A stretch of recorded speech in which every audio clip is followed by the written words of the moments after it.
Yes. There we go. All right, let's pray, and then the three of us can just have a nice, cozy, fun chat.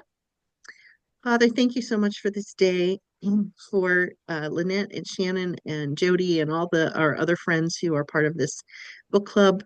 Thank you for this book that we're reading and for the things that it's teaching us and what we're learning. And we just pray that our discussion today will be honoring and pleasing to you. In Jesus' name, amen. Amen. So she pulled up the questions. Shannon, I don't know if you're looking at the questions she posted, Jody posted on Facebook, but Yeah, I'm just trying to look them up. yeah, so we don't have to read them out loud, but the in chapter 12, the story about Anastasia's past and shaping her behavior. Um, and obviously it was all the trauma that she'd been through that shaped her behavior and how she was acting. But how can you approach a child with empathy and grace, remembering that God has the power to heal and transform even the deepest wounds? Or how do you if you're already doing this? Um, I think remembering in the moment, because sometimes it is easy to just focus on the kid's behavior and mhm. forget, like, wait a minute, they've been through all this. This is probably why it's not, it's not me. Um, yeah, I think it's just remembering. Yeah. I think also trying to get to know people's stories because I don't know about you, but Sundays are so rushed, and we don't have Wednesday nights. So we only have Sunday mornings. Wednesday nights in South Africa, a lot of churches have like what they call growth groups or connect groups. So you'll be in somebody's home. So we've got a group of, if everybody came, it would be 15 people, but generally we have about 5 people.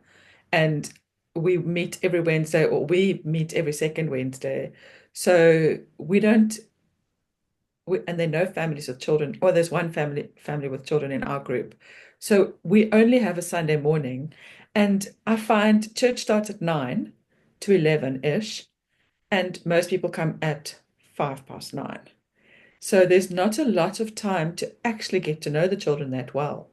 But I think when you do know the children, then then you can like make a mental note to yourself, okay, that child needs extra whatever, or I need to connect with that child in that way. But I don't know about you ladies, but I'm often teaching on a Sunday morning. I'm often doing a class. Mhm. So it would be better if I was walking around and I could just connect with the children.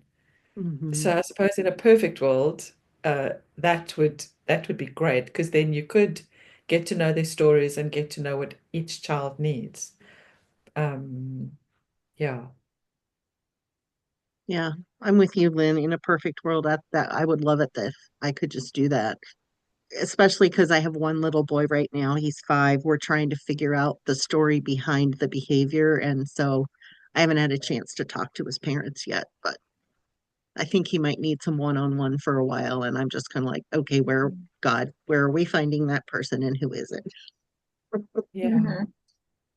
So, um, without a sense of safety, all energy goes to defense. How can you create environments where children feel protected and supported? What does it look like to model safety and stability as an extension of God's care? I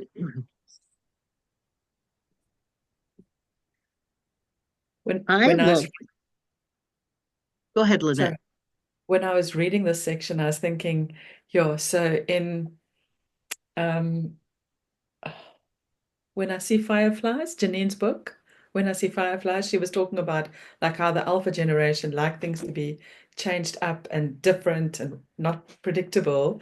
And then you've got these children that enjoy the stability of routine and all that. So I was thinking, how do you actually answer both needs? But I think I'm pretty good at being, Mhm. um, doing the routine thing. And I think I'm pretty good at being um, consistent.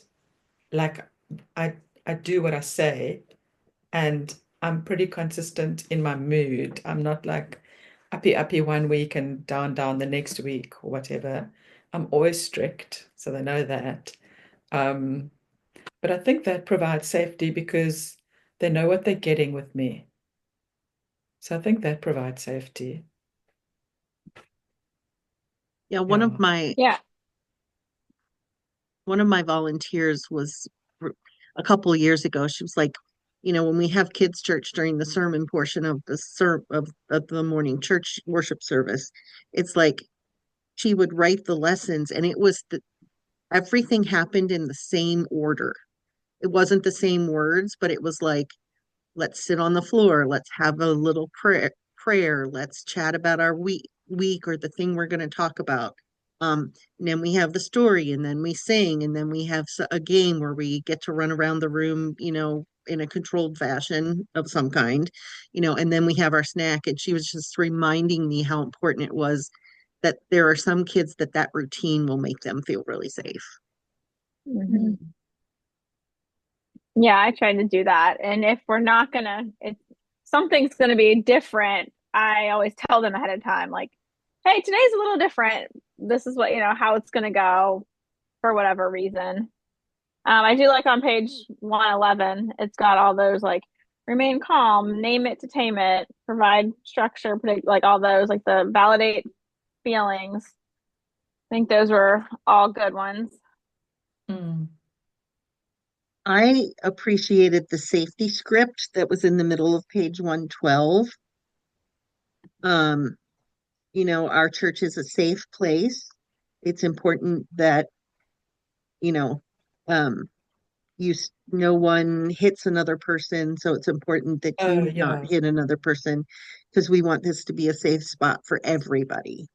And, if I could memorize that, that would be a good thing to say. I don't have kids routinely throwing and hitting things or hitting each other, but throwing things and hitting other kids. But um, I do know with this young boy that I'm talking about, the times what he does is you'll tell him he doesn't listen. He does not listen. And Mm. so there will be a teacher who will kind of come and be with him and ask him to stop, and he'll just like look up and turn his face away and or walk away from you or whatever, and he's not a verbally disrespectful. Um and there have been it's twice now that I've taken him outside the classroom, and hey, let's go have a little talk. I want to talk to you about something. And just telling him, you know what, you're safe here. We love you and we want you to be here. And this is a safe place for you. And nobody's going to yell at you. Nobody's going to threaten you, those kinds of talks. And then, but you're responsible for your actions on a 5-year-old's level, that kind of stuff. And whatever. And he's responded very well both times. But the last time I did it, he needed to stay in his classroom for his age appropriate Sunday school class. And I got up to leave, and he's like, no, don't leave. Stay with you. Oh, wow. It was like hearing that safe message that he was safe and that I wanted him to be there. Like it Yeah. triggered something in his brain that helped his behavior to be better. And like he must have felt like I was a safe place for him. So it's a Mhm. start in the right direction anyway. But Yeah, absolutely. do you guys what makes you feel emotionally safe? How can you create that same safety for kids? I know for me, it's if people will talk to me. And this is a trauma trigger from my upbringing, hate being ignored. The silent treatment is just, I grew up with that, and it makes me feel very unsafe. So, conversation and talking, and I think that's really important with kids. If you're explaining things to them and you're gently communicating with them, that can make them feel safe.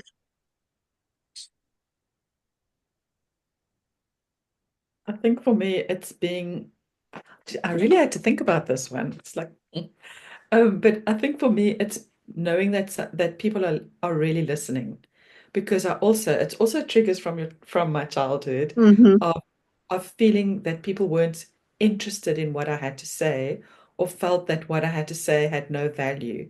So I think when people make eye contact with me and I can see that they're actually interested in what I'm saying or actually listening to me, like that makes me feel safe. Because if they don't, when you can be having a conversation and then people just start having another random conversation while you're still Yes. talking. It's like, no, then I don't, that does not make me feel safe. Mhm. And I think for also, me, it's just, oh, go sorry, ahead. you go, Shannon. Oh, I was just gonna say probably like when I feel like I'm not gonna like I can just say whatever I'm, want to say without like feeling like I need to like or that I'm gonna be judged for it or, just I'm usually like I'm very like introverted as it is. And so if there's a big group, I'm not gonna talk. Even when we have Zoom things, if there's a bunch of people, yeah, I'm not gonna talk probably. Yeah, Like you're that's just very how quiet. it's me. Um but so yeah, I mean, I don't know. It's like being a like I guess having maybe like so maybe it's smaller groups for me is what makes me feel safe. I haven't really thought Yeah. about it like that, but that's probably there's probably something to that. Well, I also and think, sorry, no, go ahead, Lynette. I also think just from a ministry or working for a church perspective, that confidentiality is a really big deal. So when I speak to people, when people gossip to me about, and sometimes it's not even gossip. Sometimes they'll just say like, oh, so and so, whatever, whatever. Like when people tell me stories that I shouldn't hear, unless it's like in a pastoral situation and I have to know this information because something's going on Mhm. in one of the families, then I don't trust that person. It doesn't make me feel safe with that person. And I won't tell them stuff. Because I just think, well, if you're Mm, telling me other people's stuff, then what guarantee have I got that you're not going to tell my stuff? So finding somebody that you can confide in is actually really hard. And I've always found that hard in ministry. It's been one of the hardest things, not having people to actually take your stuff to because you don't know who you can trust and it's confidential. So yeah. hmm. Wow. Yeah. I'm looking ahead at the questions from chapter 13 and I'm just really realizing how much of this helping hurting kids and that kind of thing, it's the basis of it is so much about relationship and connection and like having like starting there. And she says in chapter 13 on page 121, if we want to coach and train a kid, the foundation of that training is relationship and connection. And, a lot of times your connection is formed with your words and how you talk to them um, and their parents and all that kind of thing. But she asked, vulnerability is key to building trust. How can sharing parts of your own story help children feel understood and supported? I laughed when I read that question because I'm like, oh, I wouldn't be able to tell my story to a 7-year-old. Yeah, I would have to edit it so hard and so heavy for a younger child. Um, yeah, that would be a challenge for me. And I know I could do it. It's just like it might scare them, some parts of it. Like So how I much of would your have to, story, how much of your story do you think you have to tell? Because that's because true, just pieces of it. yeah, because it could also be something like if a child didn't get picked for a first team or didn't become a Mm-mm. leader in their school or something. It could Yeah, also be like, oh, that happened to me when I was your age, and I can yeah. remember it was so hard and it was so unfair or whatever, however you felt. But yeah, yeah, it's hard. It's also, I think when your story is really difficult, then sometimes it's not easy to keep check on your emotions and also tell your story. Hmm. Yeah, yeah, Yeah. So I suppose you have to weigh all that up. yeah. To me, when I hear the word vulnerability, I understand what they mean, but I kind of look at it with kids, like I'm just I'm honest with them. Like that's building that's building trust with them. But when I will admit to, like, there's times where we'll be talking about something and in the lesson, it's like, the children of Israel struggled with this, or, maybe you have unkind thoughts about your sister or whatever. And I'll be like, I'm 58 years old, and there are times where I still have unkind thoughts about people as an adult, and I've known Jesus a long time. And, you know, and then I'll point to our Sunday school directors over 80. And I'll be like, and Miss Audrey doesn't have this figured out all the time either. So I think that can help them go, oh, even a grown up can have those kinds of thoughts or those kind of feelings or whatever. And that helps them feel like you understand maybe what they're going through. Mhm. And I think that's sort of what they meant. I think that's what Kim Hmm. meant. I Yeah. don't think we have to like air all our dirty laundry or, yeah. And yeah, unless you really feel the Lord wants you to share Yeah. part of your story. Yeah. I loved this second question about speaking truth over children. What are some ways you can encourage children by speaking truth over them? Um, this was like my first or second year when I was hired, well, 8, 9 years ago. And I did the Who I Am in Christ series throughout the year with the kids. And at the end, I printed off, you know, and then filled in their name, and then, bullet points. I'm a dearly loved child of God, and um, all the things that, happen. Paul talks about in Ephesians and more than that and whatever. Um, and I gave that to each of the kids, and there's still some times where I will like remember some of those things and have an ear out for how a child talks about themselves.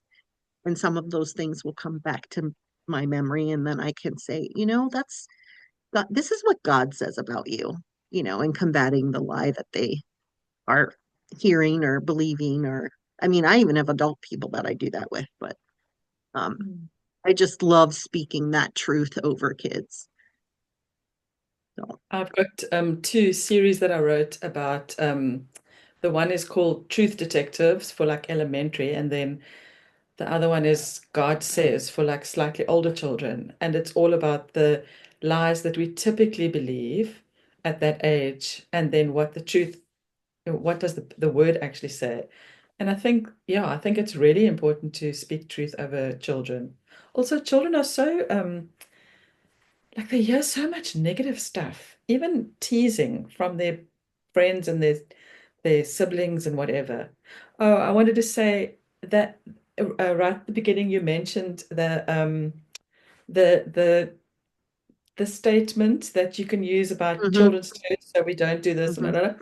I I often speak about like the things that we're going to say to each other or about each other, that everybody has a really hard time at school because people say horrible things about them and people tease them in a way that's not funny. So at children's church, we're not going to do things like that. So hmm so I don't expect, I mean, we also don't really have a lot of bad acting out and fighting and hitting and whatever, but often what they're saying to each other isn't kind. So try and, yeah, make it a safe place, but you're not going to be ripped off here. You're not going to be teased in an unkind way. You're not going to be spoken about, or we're not going to let that happen. Yeah, so it has to be a Yeah. kind place. Have either of you had an experience where you've spoken truth to a child and you've seen the light bulb come on in their eyes, and they're like, and they Mm, they get it, and it's like, oh, it connects, and they finally believe what is actually true. mm, Yeah, I had he was a fifth grader. He moved by about 6 months ago, so he's not with us now, but he is from our bus ministry, and we had a lot of struggles with behavior with him for the whole like first year I was there, really like fighting. Um and just lots of stuff. But like toward the like once he like start to like trust me, right? Like I'm here, I'm not going anywhere, I'm on your side, and like I put him on like my like leadership team, and like was like, I know you can do this, you can be this example, you can do this. And like he really started to like change, like, just have this full change. And by the Wow. time he left, I mean, he was like one of my good, like he would like run my tech for me, and like something little like that, like gave him confidence, like, oh, like I can do something here. Like it was just, I definitely saw a big difference in him. And then they left, their family moved, very sad. But the That's a time he was great here, story. it was, yeah, there was like, it was like night and day difference. Like, I mean, he was like, like one of those kids that would like get like suspended from school and stuff, and bringing that same kind of stuff to church. And then to go from there to like, hey, I'm going to lead tech. Hey, what else you need me to do today? I was like, wow, this is great. But he needed somebody That's to so like, okay, I'm not going to like go put you in timeout. I'm going to like talk to you about like this all, and work through this together. And I know that, God's got bigger plans for you. And that's good. Mhm. That's amazing. Did that impact his schooling too? Yeah, Like what he started to learn and believe and the changes you saw in him at church, did that translate into school and him not getting in trouble and suspended as much? I feel like it did. Yes, like toward, because he's like in a whole other state right now, but I work with his school. So I feel like that, I can't remember who it was, but somebody did tell me, like, because one time I visited him at school and he was in detention, and stuff. So like, but that was like toward the beginning. And I do feel like I had one of his teachers say, like, oh, he's doing a lot better. Or maybe it was even a parent, maybe it was like mom or something, that, which I've only seen mom, most of our bus ministry kids, I hardly ever see the parents. But I saw her like once or twice, and she was like, oh, he's, can see a big difference after he's coming to church and all that. And of course I'm like, you need to come to church too. But I do have a story real quick, about that. We have a newer group of kids coming, siblings. They came with our 16-year-old sister, but I have in my group a sixth grader, a fourth grader, and a second grader from that family. And even Good Friday service, like they got dropped off. Like we didn't have bus ministry that day, but they got dropped off by parents, and they were sitting with me in service. And I told the sixth grader, I was like, invite your dad to come Easter Sunday. He's like, I don't think he's going to come. I was like, just try, just invite him and try. And dad came on Easter Sunday, sat through the whole service. And so yesterday when I like we have Wednesday nights, and he was like, I did what you told me to do. I invited my dad and he came. And I was like, I know. Like he was excited. Like it was so good. I'm like, maybe he'll come back. Keep inviting him. So it was That good. That's is so so awesome, cool. Shannon. It really Yeah. That's is, because like awesome. it's so discouraging. Like we have like these family events and things, and I will go up to the door of these houses, like, and personally invite the families, and like they never come. Like the families of our bus ministry, like they just never come. And so for that, like it was just like, oh wow, like it was a big win. That was God's So Easter weekend present to you. yes, it was, yes. And And I know and it meant so much the for the sun. kids, like Yeah. yes. Yeah. That's so awesome. I've got a funny Um, story about speaking positive over children. So I still have to go and deal with it. So it's actually our pastor's son, and he's a great leader, but he doesn't always use his leadership wisely. So the boys will all copy him. So in worship, he'll be, if he's messing around, they're all messing around. So I said to him a couple of weeks ago, I said, you know what, my boy, you are such a great leader, but you need to choose wisely. How are you going to lead? Are you going to lead children to worship God or to take their attention away from God? So then my pastor told me last week, he said his son, he's 10, his son was talking to him and saying, like, Dad, I've got a problem at children's church. One of the boys, like one of his peers, doesn't want to follow his leadership. He wants to follow uh, one of the teenage leader. So basically, this pastor's son is saying, everybody should be following him because I told him he's a leader. And now instead of following him, they are following the teacher. And what's with this? Because he's the leader because I've told him. And my pastor just laughed at me. He was like laughing hysterically. And he's like, you have to sort this out. This is your thing. So I need to go and sort Oh it my out. goodness. But yes, so That's how not to speak positively over the children. Make sure they understand what you're saying. that is so funny. Oh dear. That is so funny. Um,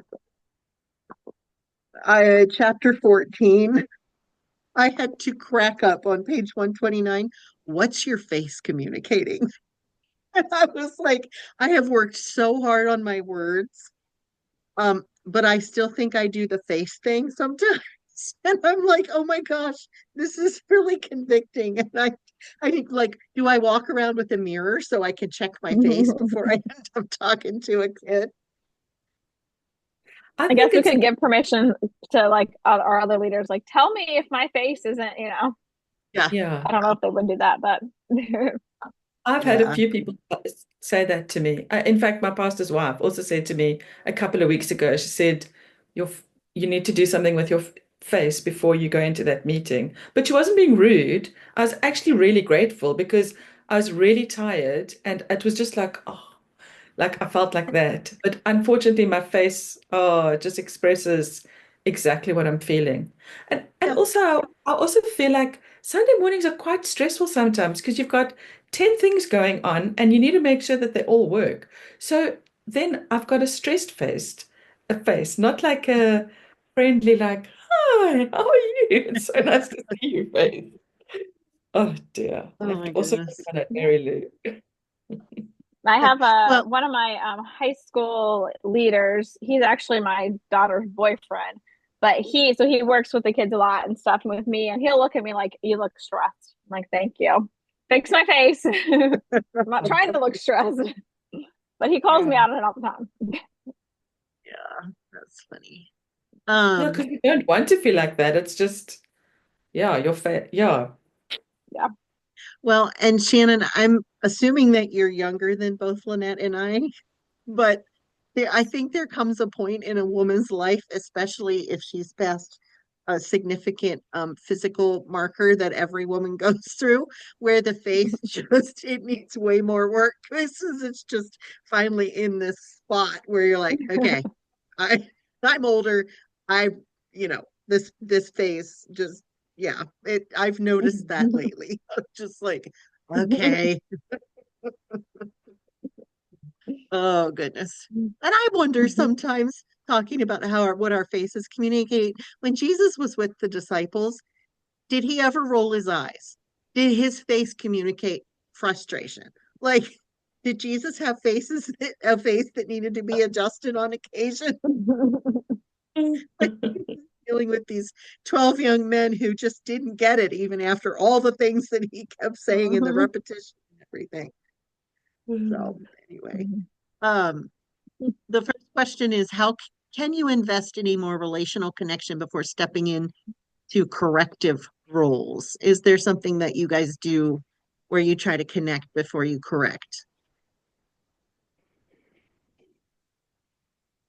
Yeah, I think I have shared it before. So I will pray as I'm going to the child to take the child away from everybody else and ask the Lord to show me like what is the gold in this child, So I will so with our pastor's son, I called out the leadership that I see in him and what an amazing leader and like does he know that everybody follows him and he's got this amazing gift and then say I need you to lead well, or whatever. So whatever the negative behavior is, then I try and emphasize the positive. And yeah, so I do try. I mean, I've worked hard at this because I used to just call out the bad behavior, and like fix that kind of thing. But I've worked hard to change the way that I approach correction. Don't always get it right, but I'm trying.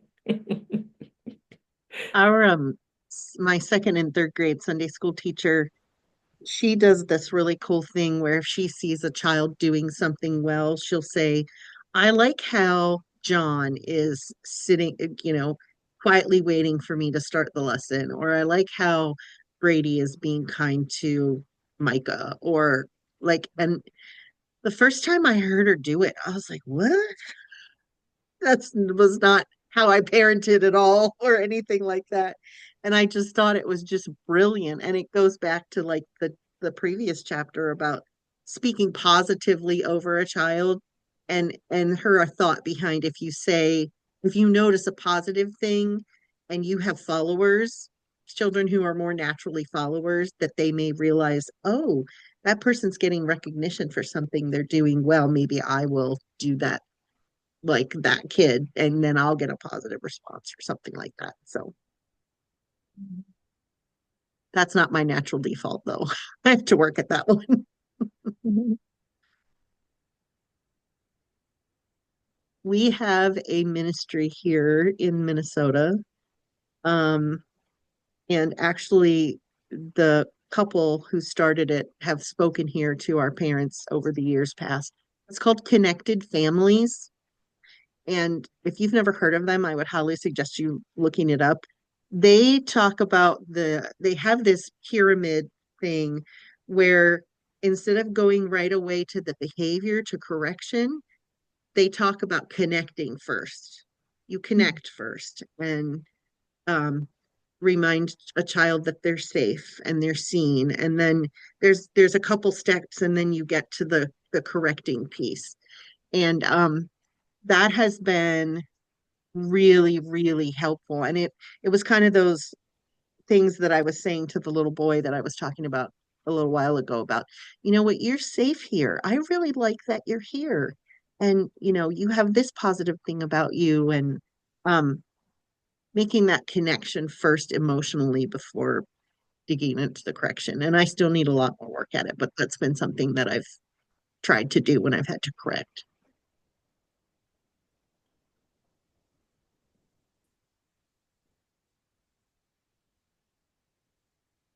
I like this. I'm using a Kindle, so it's not the same pages, but I think it's in chapter 13. One of the headings said, tell them we're good kids. We just have rough moments.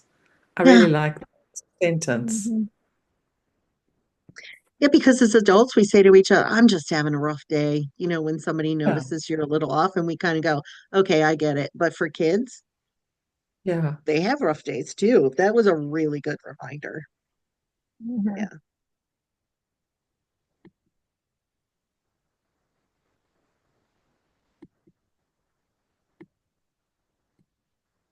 On scale of 1 to 10, how well do you guys play with kids? Physically, I really can't, but I love playing games with them that are a little calmer. So we recently had I guess it's probably been about a month and a half now, had like a parents' night out. And in my elementary room, I like taped off like Foursquare, Hmm. and they loved it so much that I've left it there. And so Sunday mornings before service or like Wednesday nights before and after, the kids play, and they always ask me to play. And I've been playing a lot. I'm terrible at it. They get me out all the time, but I have been playing Foursquare a lot with the kids. Um, Oh, that's sweet. so yeah. But I Great. also related to her story where she talked about jumping in the pool fully clothed. I did that a couple years ago at a camp. I was like, I'm not getting in my bathing suit. I think it wasn't sunny. There was like so many girls and like only a couple stalls, So I'm like, I do not want to deal with putting a bathing suit on, getting. I was like, I'll just take them down there to the pool, and they like begged me and begged me to get in. And finally, I jumped in without my clothes. So it was a fun memory. That'll be the memories the girls talk about when they get older. Remember that time Yeah, that Miss Shannon jumped in the pool with all her clothes on? yeah. Yeah. I- I'm really bad at playing. I am, even with my own son, I just, yeah, there was always other stuff to do. So I'm quite good at, like if we play circle games or whatever, I'll play with. But sitting on the floor and building Lego, my husband is brilliant at it. My husband can like invent a game with a piece of paper and it'll be like the most fun game ever. But I'm not so good. Yeah, and I need to get better at it. The second part of that question was what influences this, and I know like my husband was great with playing with my girls when they were really young, and I was the mom. I always had the list of things to do, laundry and dishes and clean and all of that kind of stuff. And I felt like, well, you got three younger sisters, like you guys have your own little play group and you can play together. Um, but so I think the way I was brought up to like just be a doer and to do a lot and to manage things. I'm a planner and a type A, and that influences my uh way that I play with kids. But I think I'm pretty sure I'm getting better at it as I'm getting older because I'm trying to be way more intentional about it. And in fact, just yesterday, I went to Costco, which is this huge major, Lynette. I Mhm. don't know if they have something like Yeah, Costco no, in Costco.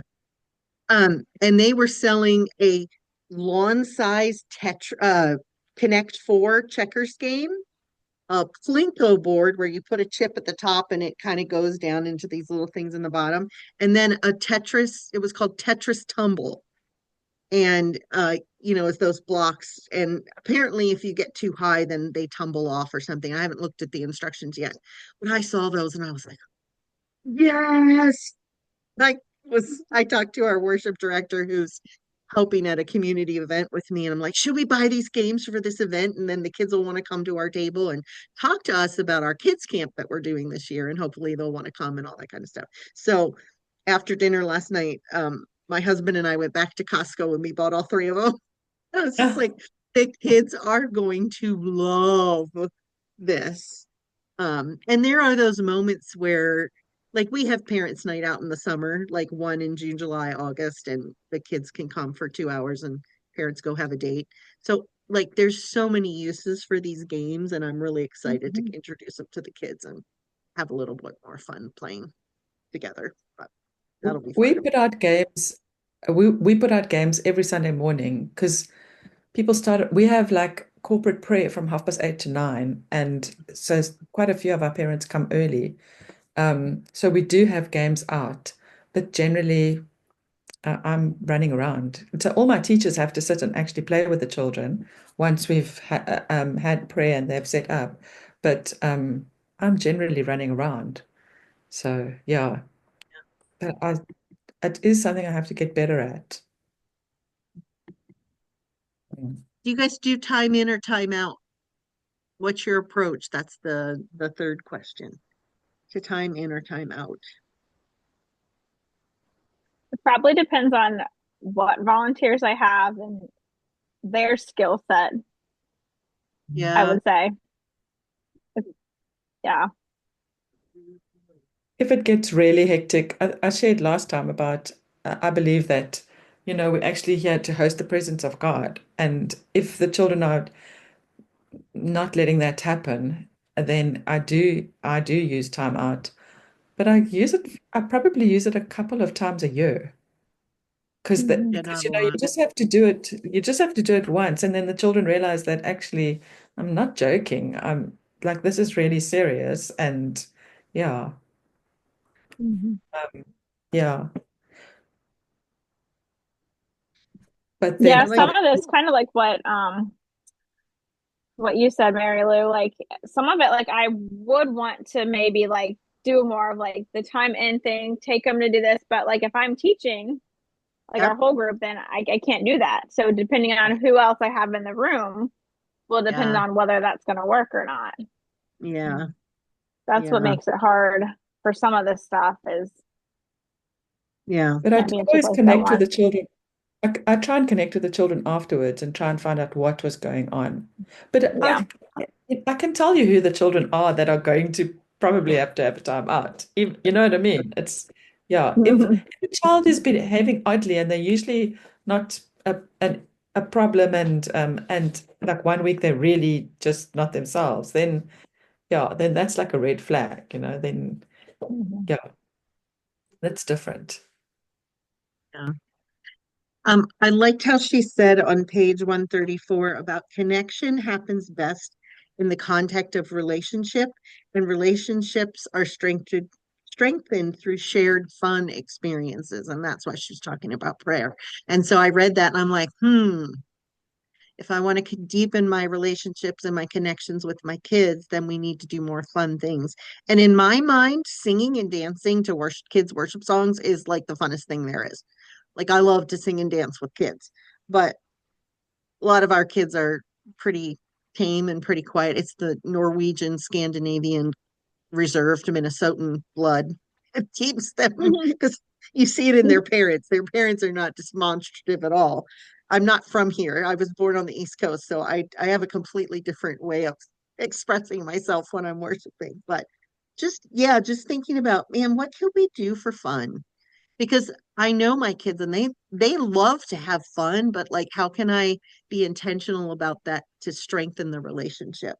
I know one year when I first started with my paid position, because I've been volunteering here at church for years, but I did a summer Sundays with Mrs. Menning, and we'd go to Culver's, which is an ice cream burger place here, and their parents would drop them off. We were in a public place. The parents could stay if they wanted to, just sit, a couple tables away.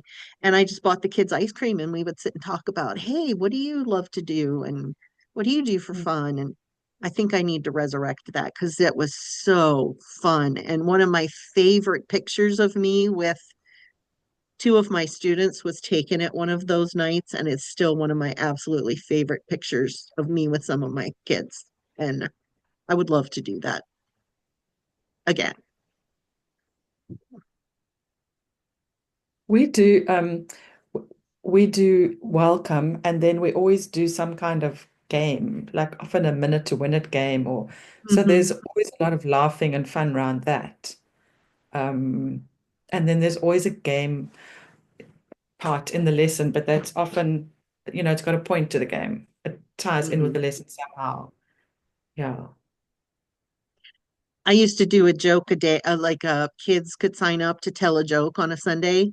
So, I had a calendar out and they'd say, oh, I want to tell a joke next week. And so we had a little, 1 minute you get to tell your joke or two or three jokes. And they didn't, they didn't really land well with the kids. The leaders were cracking up, but some of the kids, it went right over their heads. Yeah. But that And was it another takes way a to bring certain some fun. amount, it takes a certain amount of skill to tell a joke, actually. Yeah, Yeah. yeah, And some of the littlies don't always have the skill. yeah. A lot of them were knock knock jokes, which I thought the kids would get, but I had to explain some of them. And when you have to explain the punchline of a joke, it just dies. Hmm. So, well, we have about 12 minutes left, so I think we should try to hit chapter 15 real quick. It was talking about what's the problem and looking um underneath what's going on to find the real problem. And I remember my sister telling me this a couple of years ago. The issue you're struggling with or you're fighting about is not really the issue. There's Mhm. something underneath the top issue that's the real problem. And I can see that in, uh, she talks about getting curious and asking questions. And I'm really trying to practice that like the last 6 months to a year about being curious about why someone, this is mostly in context in my family, but can you tell me more about how you're feeling or, what's really going on? And um, it's been really helpful. Like, because then they'll say, and I'll be thinking to myself, oh, what I thought was the issue isn't really the issue. So now we can speak to what's really the issue. And it's helped avoid like conflict and arguments and somebody having hurt feelings or not feeling understood or whatever. So the first question was identify a challenge in your team or family. What's the real problem? I don't know if you want to be vulnerable enough to share about your family situation, but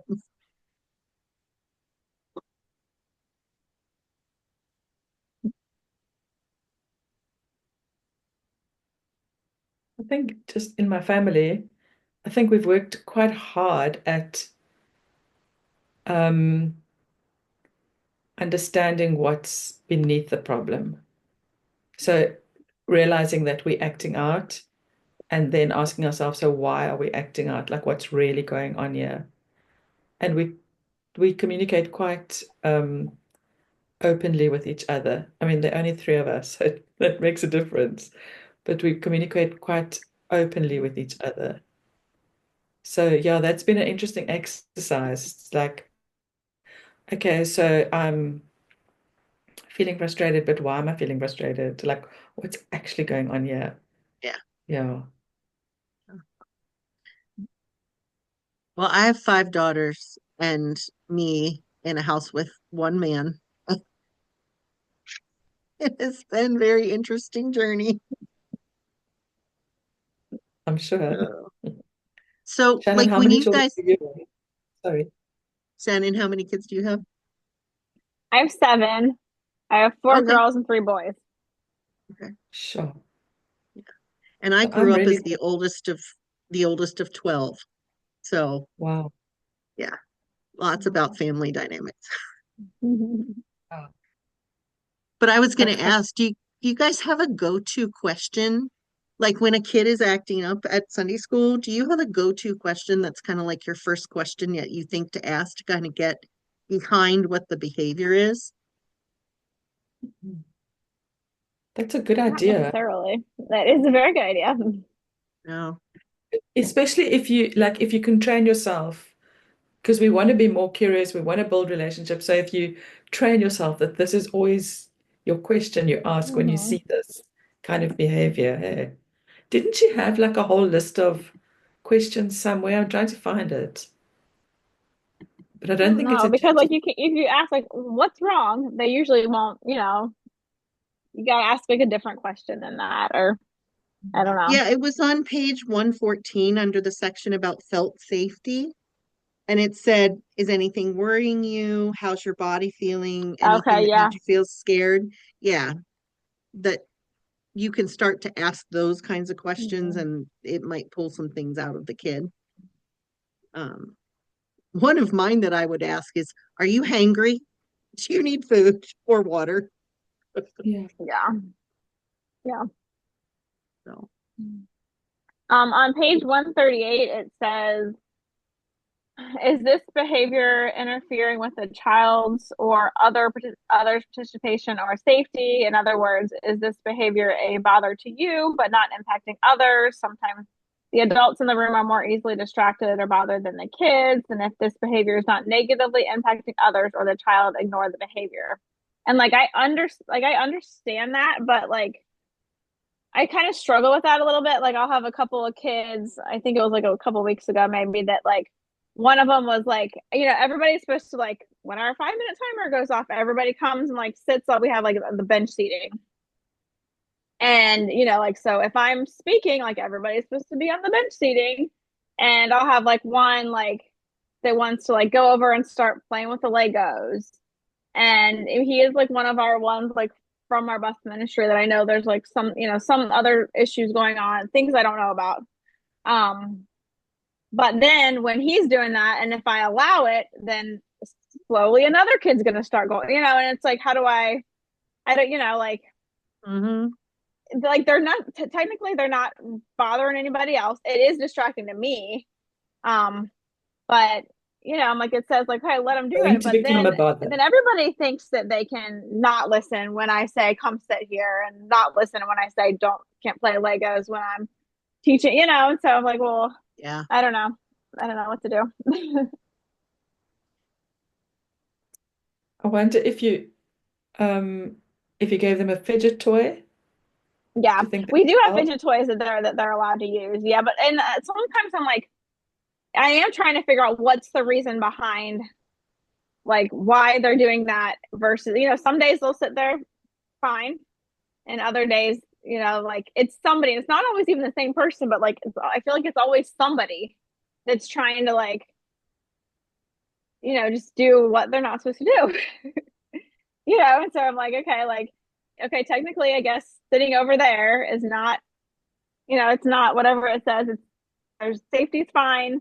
they're not interfering with the lesson necessarily, but at the same time, like out of respect, like they're supposed to be like doing what everybody else is doing. And I do have younger kids that like see if it's somebody, like, oh, well, they're doing that, so then I can do that too. Hmm. That's, Yeah. a lot of it where I get to like, I'm like, ugh, I don't know. The little boy that I was talking about, if he's if he's not listening and not sitting still or whatever and wants to wander around the room and just pick up things he's not supposed to and that kind of thing, I've just started figuring him out that if I sit him at a table with a coloring sheet and some crayons or markers, he will sit there and he will do that. But I can tell he's listening because he will actually like answer questions that I ask. Mhm. So even though he's like drawing and coloring, I don't know that I would get the Legos out because that would be a distraction. I have more boys than I have girls, and Legos are a huge thing, and So yeah, so do we. it would be so distracting. So I understand your struggle, Shannon. I'm just like, okay, Yeah. maybe it's they get like a stress ball or a piece like some Play-Doh or something could just squeeze in their hands or something like that. I don't know. I've thought about doing that for some of my kids. I think I Yeah. would also like offer that, but say you're not allowed to play with the Lego because Lego is too distracting and it's too noisy. And like I'm quite old school. I'd like them all to just sit and make eye contact with me and be quiet. But Yes. but it's not going to happen anymore. You always have that one that doesn't want to sit with the rest of the children. And Yeah. honestly, if they're being quiet and they're not distracting anybody else, that's fine. But it's the ones that distract the other children that Yeah. purposefully try and get the others' attention. That's, I think, the And hassle. I just have a lot of followers who they'll see like if one kid's just doing it, it's okay. But then I've got Mm. several that like at first they wouldn't, but if they see that person, they're like, oh well, I can go over there and do that too. Or that's usually what it comes down to. That's even more frustrating than the first one. If they would just do it, that's fine. But it's the Yeah. others. Um, so this ties into kind of what you guys are saying. Do you think that there are any environmental factors in your rooms, in your classrooms, that for certain kids can be annoying? Like, I know there's one kid, fluorescent lights, like give a headache too. Or they can hear they're like a highly sensitive kid and they can hear a buzzing somewhere and that's distracting to them, or it's too hot or it's too cold. And we have a sensory room that I bought like covers to put over the lights, that kind of dulled them a little bit, and just some other things in there. But I that's the only room I've done that in, so I don't know. um I've never asked any kids like if they're squirrely, like, are you too cold? Are you too hot? Like I've never really thought about asking them those kinds of things. So, I think I've looked at the environment like sort of from the teacher's perspective. So, like in the preschool room, we had all the toys in a bookcase, and they asked me to please get a curtain in front of the bookcase, which helped a lot because, out of sight, out of mind. Um, I know that in our worship, some of the children do that, or they go and they stand just in the room next door that's got a huge door. Um, but I haven't really thought about it in the actual classroom. mhm, yeah. Yeah. Yeah, so like our large group like area where we do service is also like where the Legos are, where like like where we hang out, before service or after service. Like there's classrooms too, but that's like for Sunday school time. Um, so I don't, yeah, like I feel like maybe if I could somehow separate the two so that there wasn't so many distractions while we're doing service. It's just we only have so much space to kind of, it's like a multi-purpose.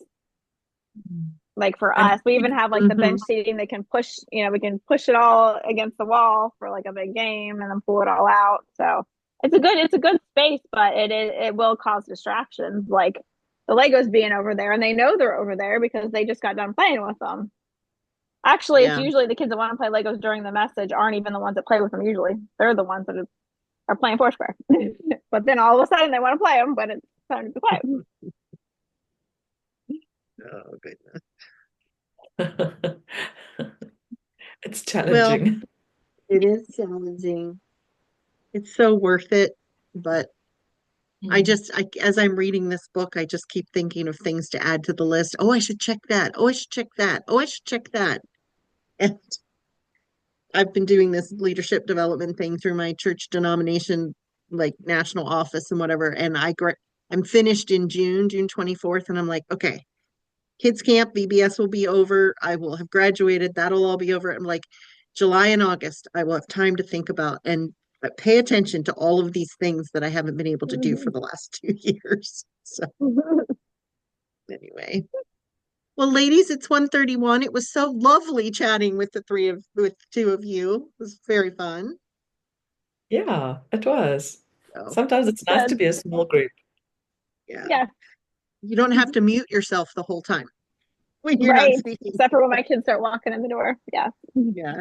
So I guess she wants to do, I don't know, she said she was splitting into two sections and I don't remember exactly. Um Hold on, I wrote it down somewhere. Next week yeah, it's chapter 16 through 19. 16 through 19. That's Okay, what I have written down that she great. changed, I think. All right. Wonderful. Do All right. you have a holiday next week for the 1st of May for Mm, Workers' Day? I no. think it's only Europe and us in Europe that have it. Okay. We have what's called Labor Day, and that happens in September, very beginning of September. And that's kind Okay. of like the workers, like, about everybody who works and labors and whatever. So, And the end of your summer. yeah, Mhm. at the end of this. So, all right, ladies, my computer says it's about to die. So, I'm going to stop meeting and figure out how to get this to Jody. So, I will see you all next week. Have a great week. Thank Bye. you. You're welcome. Bye. Bye.